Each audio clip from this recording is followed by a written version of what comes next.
Fun और अपनी मुनफरिद आवाज़ के जरिए पहचान बनाने वाले अमजद साबरी शहीद की साहबजादी हुरैन साबरी टिकटॉक स्टार बन गई। हुरैन साबरी ने कुछ माह कबल इंस्टाग्राम और टिकटॉक पर अपने अकाउंट्स बनाए और बेहद कम अरसे में उनके फॉलोअर्स की तादाद हज़ारों में पहुंच चुकी है।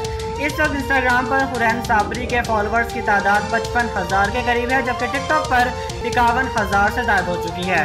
उन्होंने अपने इंस्टाग्राम अकाउंट के जरिए वालिद के हमरा बचपन में ली गई एक यादगार तस्वीर भी शेयर की।